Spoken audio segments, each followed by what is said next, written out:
I like Doom, and I've played a lot of Doom, so it stands to reason that I'd buy this somewhat pointless but still pretty cool collector's edition of Doom: The Dark Ages.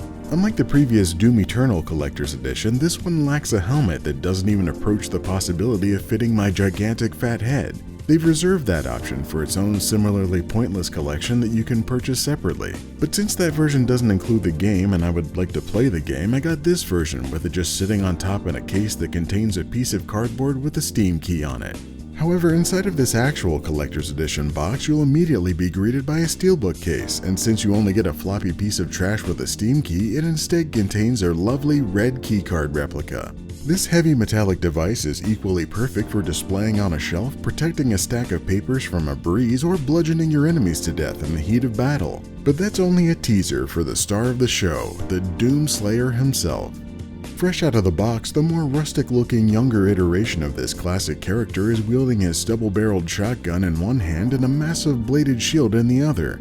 And it also comes with what I initially thought was a dead rat that had crawled into the box, but was actually a strange little beaver tail that you can attach to this statue's back as a fur-lined cape. It takes a little effort to get it stabbed into these tiny holes, but you're left with a wonderful fuzzy Doomslayer that you can pet for comfort when your inner demons get a little too real. However, if you aren't satisfied with this particular setup, you can always pull out the old ball and chain and rip the hand off your Slayer to equip him with the new flail featured in the game.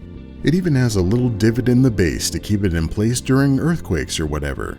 This will complete the medieval transition and let you have an extra hand that you definitely won't lose before you even beat the game.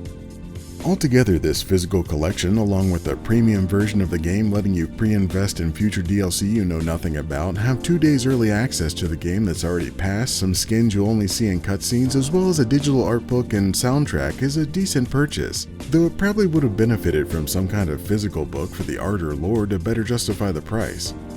But hopefully it won't end up like other collector's editions I paid full price for that are now in bargain bins for a fraction of the cost a year later. Yet that is how I got this Doom Anthology edition for a third of the price, and it came with this cool little BFG 9000 that lights up, so maybe it's not all bad. But now that I've collected this collector's edition and creatively unboxed it, it's time for me to actually slay some demons in this latest unnumbered iteration of the Doom franchise. And if you haven't subscribed, this would be the time to do it so you know when the review for it drops sometime in the near to mid future. Until then, if you want to see more hot takes, warm satire, and tepid commentary on previous Doom games, non-Doom games, or just some stuff I took out of boxes and showed you, check out these Abbreviated Reviews.